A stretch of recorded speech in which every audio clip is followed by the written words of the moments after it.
You're listening to the Mythcreant Podcast with your hosts, Oren Ashkenazi and Chris Winkle. There was a castle by a waterfall with a pink and purple wall and a princess living there. She had no parents and was all alone. She got by on her own and she liked it pretty well. 'Cause she never wore socks, she had a pet snake. She bought her a guitar and she ate a whole cake. And there wasn't anybody there to tell her what to do, so she did what she wanted to. Everybody knew the story of the princess who saved herself.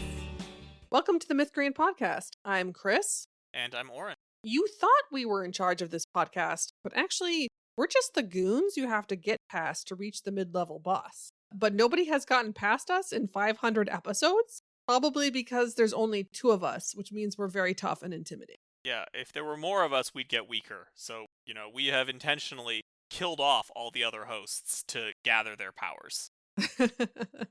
Yeah, and I guess a boss must be really scary, since if we can, keep back the heroes for 500 episodes, that must be one tough boss. Making our boss look good. Yeah, it's Podcastia is who it is. Oh. Get past us, you have to face her. Well, geez, that is pretty scary. So, this time we're talking about making the most of your minions.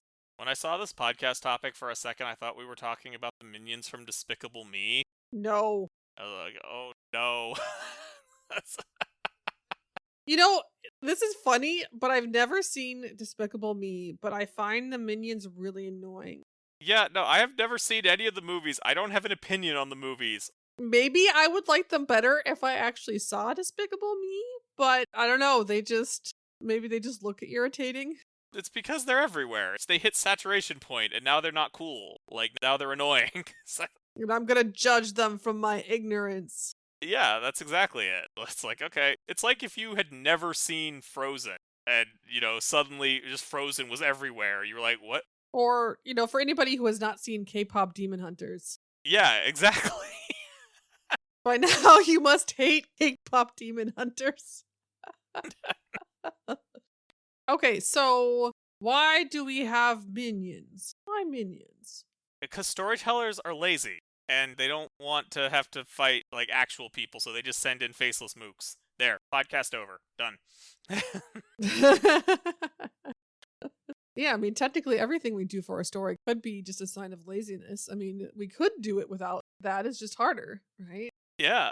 The real reason is that usually you're spending most of your character development budget on characters who are good guys, because that's who your protagonist is going to hang out with the most, and that's who you're going to build attachment to. And there are some individual bad guys that you're going to develop, right? Almost every story is going to have that, but they're not usually enough to fill out the entire roster of Team Evil, so you need minions. That's the core storytelling reason. And then there are a bunch of other logistical reasons that we fill in. Yeah, their primary role is just to save the big bad for later. So the big bad doesn't have to enter the story too soon. Instead, we can build their mystique and make them real threatening in the background and have the minions kind of provide some level of antagonism in the meantime. Yeah, and usually the bad guy is powerful and has people who will work for them and the ability to command resources, and so at that point, minions make sense.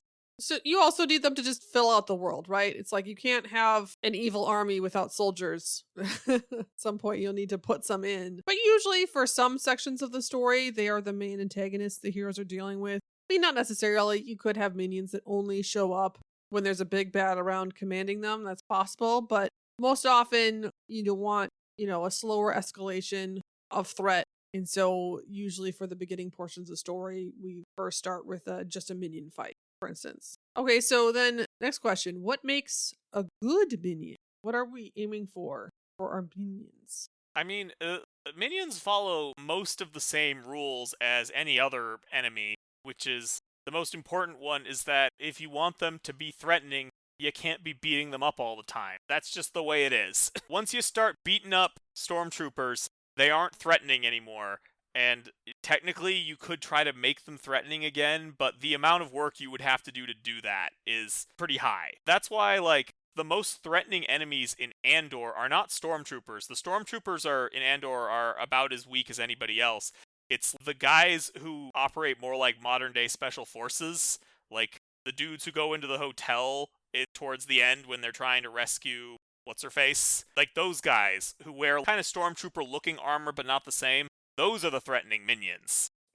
Those guys, so threatening, shaking in my boots. I mean, I might argue that the purpose of the minion is ultimately to lose in place of the big bad, right? But that basically, create an escalator of threats, and you can have more than one level of minion to do this, right? You can start with like the stormtrooper, and then go up to the special forces, and then go up to the like red guys who are guarding the emperor, whatever they are.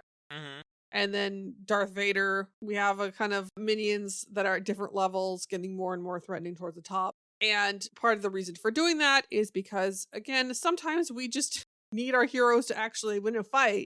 And when they win, whoever they win against becomes less threatening, is less capable of creating tension. And so at that point, we need to kind of discard them and move up to the next bigger threat in order to just maintain tension in the story. However, I would definitely say that, it can be bad if that escalator is moving too quickly. Because if every single minion anywhere on that hierarchy is just quickly becomes defeated, after a while, I do think that the audience is like, okay, well, that last one wasn't a big deal. We beat them, so I'm sure this one will be fine too. Whereas if you really want tension, having the minions actually be scary at first, basically try to like extend their shelf life a little longer. Also just, again, we just see less easy victories, and that also helps with the big bad later. Right, and you just need to think about how much are we going to be fighting these guys? Because in Star Wars, even though we could do that escalator of threat, we really don't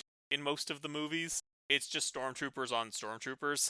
And, in the initial confrontation, the stormtroopers are pretty scary. And then they just immediately lose that once our heroes actually fight them. But that's all we've got, so we keep sending in stormtroopers. That's the thing to think about, right? In Deep Space Nine, the Jem'Hadar are like the main minions of the Dominion, which is an interesting sentence. And these are the guys that we have to fight for the back half of the show. And the writers, either by accident or planned, preserved their threat level by not having us just defeat them a bunch of times. Like in the early confrontations between the Jem'Hadar and the main characters, usually the best the main characters can hope for is a draw. And we do have the Jem'Hadar win a fair number of times. And that just keeps them scary in a way that they wouldn't be if they just lost a bunch. You had a great post where you were comparing Sauron and, God, was his name Aaron or Aaron? Chronicles of Prydain. Oh, it's Onwen or something. It's Welsh. Oh. I don't remember how to pronounce it, though. But like the one thing this big bad had going for him was the Cauldron-born. Yeah, they were great. Where it's just like a minion that actually is way scarier than any other. Because they just can't die, period. Right? They're a form of undead. And usually on other undead, you might have to do something special to kill them. But these ones just can't die in any way. So literally the only thing the heroes could do is run. That's it. If you see them, you run. And that just made them very scary. And when a few of them mattered, and then when there was a whole army of Cauldron-born attacking, that was just genuinely frightening. And so they worked really, really well. Since you couldn't win against them, right? It just made sure that they never lost. And they're always, threatening. Yeah, and it worked out well because once we destroyed them, they all died. It was like, all right, that's done. We don't have to deal with those guys anymore. Yeah. Yeah, at that point, you need like a load-bearing boss that you could defeat and just watch them all die at once. It is also worth thinking about if you do want to use the minions to escalate threat, you should be thinking about why are my minions weaker than the later guys I'm going to have my characters fight. Because I love Avatar The Last Airbender, but one of the problems it would have if you tried to tell it as a novel for adults is people would ask, okay, why are the soldiers less trained than the elite teenager squads? Why, when the nations are serious, do they send in their angstiest 16-year-olds? This is a question people would ask. And it's like the same problem if you have your setting in more realistic or grounded or modern setting. If you're doing like a mob story, you're probably not going to have it so that like, all right, I beat up the big mob enforcer. Now I'm going to go fight the mob leader. It's like he's not going to be any better at fighting than his enforcer dude, right? You know, you're going to need a different kind of escalation at that point. I do think one thing that we've seen is that, again, sometimes the storyteller's goal is just to create a bunch of wish fulfillment and empowerment at the beginning of the story by having the hero wipe the floor with a whole bunch of minions. Like, hey, look how cool he is. And that does make things really hard. If you have a big badass and all you want to show is that, like, see, he's so badass, he wipes the floor with 50 demons. Like, after that, it is going to be really hard to make those demons intimidating. I'm thinking about that cartoon we started watching, what is it, Devil May Care? Devil May Cry, or no, yeah, Devil May Cry, that's what it's called. Devil May Cry. That's it. If you can have the hero start with, again, if he just fought a bunch of humans instead in a tournament or something, I think that would, and save the demons to be a little more special, that would have helped. But yeah, you can't really have it both ways there. You gotta choose. And it does definitely reduce excitement if you choose to have a hero that can just like wipe the floor with a whole bunch of minions at once. No, I need you to see how cool my hero is when I want him to be cool, and now I need you to forget that happened and act scared now that I want him to be in danger.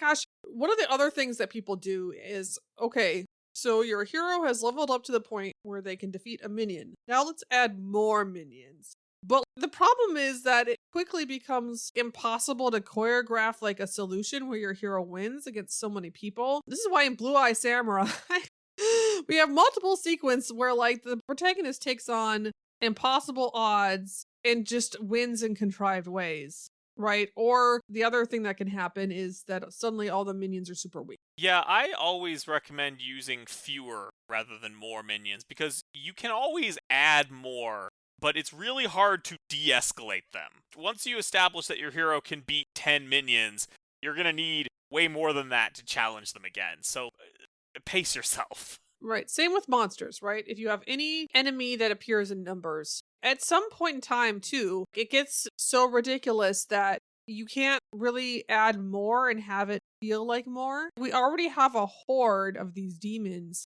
So you could say the horde is like twice the size as before, but nobody's going to care because it already feels like the maximum number of demons that I can imagine being in this scene. It's like now we have 2 times infinity demons.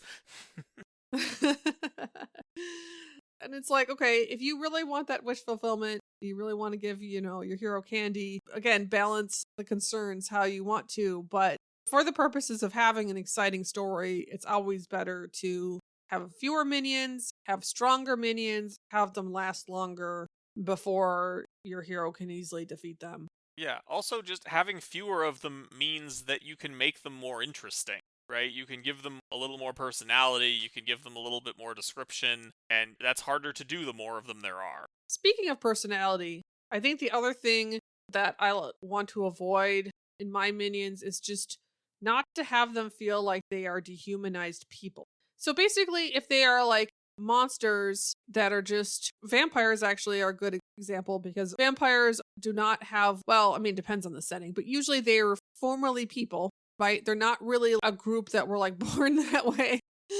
And so they turn into monsters, or you could have monsters that are just like a bunch of shadow creatures, don't seem to have any will or minds of their own. And those are fine. You can make them super vicious. You can make them super evil if you want. Or you could have humans or people who act like people and have their own concerns. They can be bad people, but they're not going to be like 100% pure evil in every context, usually in their life. And also, if they think they're going to die, they will run away. I cannot emphasize this point enough. They think they're going to die. Same with animal. I mean, I don't really like having characters kill animals personally, but you may have a fight with an animal, right? If an animal thinks that is outmatched, it will run away, typically. You need to think about who these minions are and what is their motivation, and are you showing that in the story?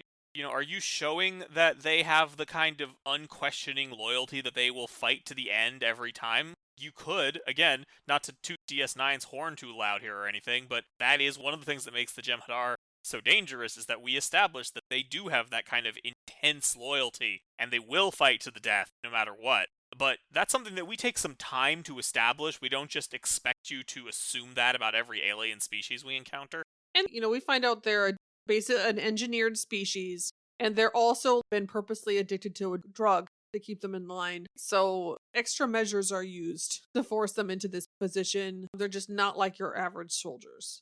Right, and because Deep Space Nine is a long show, we have time to do a little bit of complication of the Jem'Hadar. We meet some renegade Jem'Hadar who have rebelled for different reasons, which is interesting.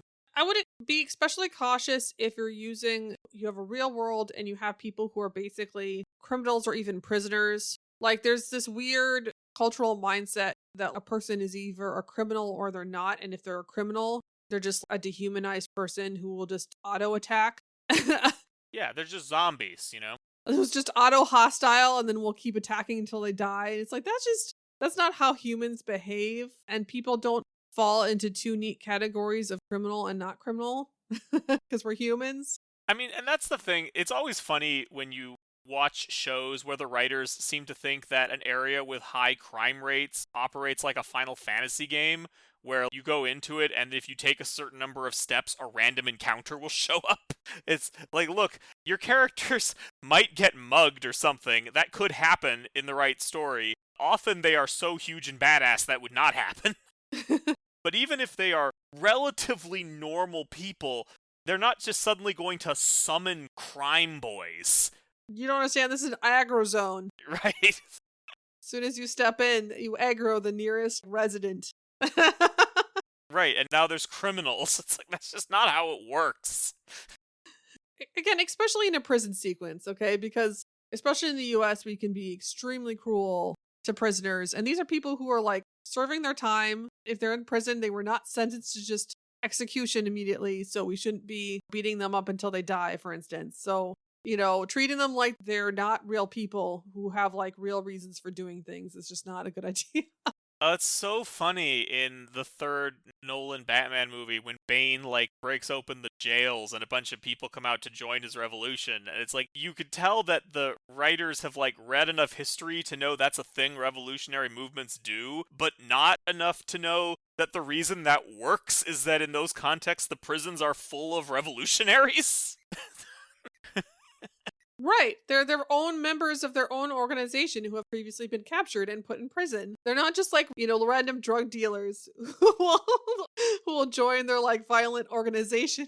It's just imagine you're in there for dealing cocaine and Bane comes in and he's like, would you like to fight the US government? It's like, no? What?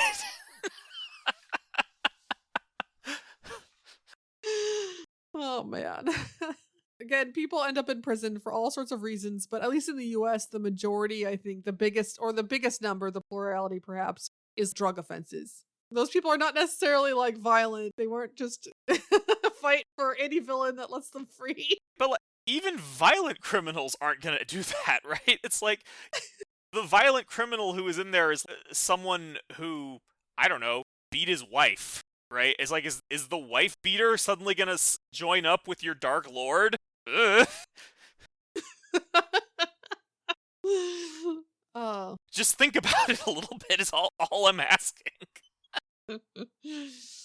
Another thing to think about, if you do want to use lots of minions, is just to remember that your main characters can be smart, and that a smart main character will not fight all of the minions at once out in the open. You have your main characters, if you want them to fight 20 guys, have them retreat through narrow areas, or use hit-and-run attacks, or things like that, so that you don't have a situation where you have to describe how they're somehow fighting off attacks from 5 directions at once. And that just makes the numbers a lot easier to handle. And it also just makes your minions look better if your hero has to put in some effort to defeat them, instead of being like, nana nana boo boo. Which I think sometimes with the stormtroopers, or man, the droids in Clone Wars are the goofiest. Oh gosh. Okay, they make very bad jokes while they are being killed, and not only does it make them look comical, but also it like calls attention to the fact that they're actually like thinking beings and maybe we shouldn't just be slaughtering them carelessly all over the place. It's really weird how the battle droids are weak on purpose. Like, George Lucas has interviews where he talks about how, like, yeah, they're pretty useless. The Jedi could just kill thousands of them. Why, George? Why did you make them that way? Here's something you can think about that's important. We've been talking about minions from the perspective of the villain, right? What about when the heroes have minions? I mean, that's not typically what we mean. Are these like pseudo-villain heroes? No, like, what if your hero is like the captain of the USS Enterprise? So you mean sidekicks? I mean, are the red shirts sidekicks? I don't know if I would describe them that way. I mean, usually we would call them red shirt in that case. But, I mean, sometimes we do have pseudo-villain heroes that do have like what we would literally call a minion. In the Megamind, he has like little robots, which is useful because on one hand, he kind of treats them like they're his children, but on the other hand, they are like robots. They're not actually, as far as we know, they're not independently thinking. So if he needs to make them explode, he can do that. And we don't think less of him. I mean, I think that is one difference, right? Is if you have a villain and they don't need to be likable, then they can put their minions into danger. But if you have Mando in The Mandalorian and he literally picks up a droid just to make that droid go through like a very deadly situation and he doesn't want to do it himself, that was a low point, I gotta say. Yeah, no, that was bad. That was part of Mando's weird racism against droids arc. I don't know who thought that was a good idea. I mean, so I think that's a key difference. Whereas I guess the idea with a red shirt is that you are trying to establish that the antagonist is dangerous by having people that you can kill off, but you actually don't want anybody to mourn them. Right. Which is, I don't know. I think that's to be avoided if you can avoid it. I mean, not that you can't have minor characters killed off, but I think if you should have somebody that your protagonists know who dies, that should mean something because a person died. Yeah, if you're going to have characters dying, it probably shouldn't only be background characters that no one cares about. Just in general. Especially if you're using it to, like, build up threat or something. And, you know, again, if you have, like, a big war, of course, there's going to be some people who are in the background dying, but usually at that point, you would also have somebody that we care about dying too. Instead of having just like, oh yeah, the war was terrible, but, you know, don't worry about it. The war was terrible. For someone else, presumably. Like, my group came through it just fine. So, this is another thing with minions, is that when you're thinking about how they work, you don't just need them to be, you know, rush at the hero with fists punching, right? Like, again, for the right kind of story, that can work fine. But for a lot of fantasy stories, you're also going to want your minions to be a little more interesting than that, right? You're going to want them to have magic powers or cool tech, and that's a good way to make them stand out. That's actually what makes certain enemies in Star Wars actually work better, because once they do start introducing steps of minions, they actually get a little more interesting because they can fly or they have armor that actually works, stuff like that. And that's a good way to help them stand out. Yeah. And of course, you can also make some minions that are actually like named characters, which is really useful if you do. Again, we don't typically recommend giving your villain a viewpoint. It causes numerous problems, including like demystifying the villain and making them less threatening. And it's hard not to give information that you don't want to give away, etc. But if you do need to share something going on the villain side, you can potentially give a minion a viewpoint. Or a minion can be like a useful way if you want them to tell the hero something. So let's say the heroes do something nice for a minion. They defeat the minion, but actually then when the minion is about to fall and die, fall off the edge of a cliff or something, the heroes are like, no, actually, I don't want you to die. The minion's grateful, gives them information, that kind of thing. Of course, now that I've said that, we have to talk about torture. Because there's so many stories. Look, torture doesn't work. Okay, that's the problem, is that when people are being tortured, they just say whatever the torturer wants to hear. So, like, you have no way of knowing if that information is any good, and usually the hero just ends up going on a wild goose chase. There was actually a pretty good sequence in the 100 where they actually did this, right? There was actually somebody was threatened and gave bad information, and then it caused a massacre. Because that show's dark. Or if it's not guaranteed that that's what's going to happen, but that happens often enough to make the process unreliable. And yes, you could introduce magic to fix this, but you shouldn't. Yeah, I wouldn't. Because torture, again, doesn't work. And creating a scenario, like adding magic just to make it work, just feels weird because in real life it doesn't work, right? And so we just shouldn't be creating stories where heroes use it because it's cruel and it doesn't work. So I know some stories are dark and edgy, but I just feel like we can be dark and edgy in other ways. Right, I think we have lots of ways to be dark and edgy if that's what we want. Well, there was just a really cool thread that I read a while back talking about how, okay, if you are trying to do this, if you're like, well, torture works in my setting because we have the Zone of Truth spell or whatever, it's like, okay, are you really prepared for the implications of that? Because people would operate completely differently if that was a thing. If information could be reliably extracted, there would be just completely different methods of sharing information because it's a huge vulnerability all of a sudden that everyone knows about. So unless you're ready to go that route, which most people aren't, I wouldn't. The other thing that happens sometimes with minions giving information, regardless of how it's done, is that we don't think the heroes will trust it. So then suddenly we have spontaneous lie detection magic added. We had a whole episode on lie detection magic, but nobody is ever prepared for the repercussions. And again, detecting a heartbeat is not a reliable way to detect lying. This is true.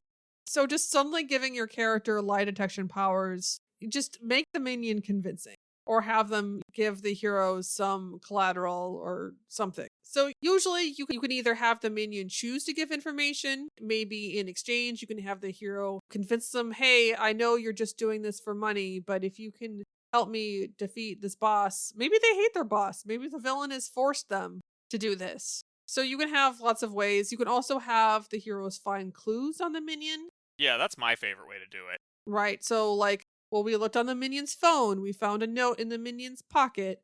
We looked at a label on the clothes the minion was wearing. And that can be another way for them to get information out of a minion. Right, and if you want it to be a little conflict, then you can find some clues that don't immediately, you don't find a map, but instead you do the old Sherlock Holmes thing of okay, so there's some red gravel on his feet. That's kind of interesting. And and there's he had a candy bar wrapper in his pocket, but this candy bar is only sold in this specific part of the city, right? And then you figure it out that way. That will replace the dramatic tension of a torture scene, which is often why authors use those scenes to begin with. All right, well, now that we have our annual Don't Do Torture message out, I think we will go ahead and call this episode to a close. If you found this episode helpful, consider supporting us on Patreon. Go to patreon.com/mythcreants. And before we go, I want to thank a couple of our existing patrons. First, there's Amon Jobber. He's an urban fantasy writer and a connoisseur of Marvel. Then there's Kathy Ferguson, who's a professor of political theory in Star Trek. We will talk to you next week. There was a dragon with a pointy tail. He was bigger than a whale and his breath was terrible. He scared the princess when he came around. Tried to burn the castle down, but she caught him by his tail. Then she tied him to a tree so the dragon couldn't fly. She told him he was mean and it made the dragon cry. When he finally apologized, she offered him some tea. He accepted it graciously. Now he visits every weekend with the princess who saved herself. This has been the Mythcreant Podcast. Opening closing theme, The Princess Who Saved Herself by Jonathan Colton.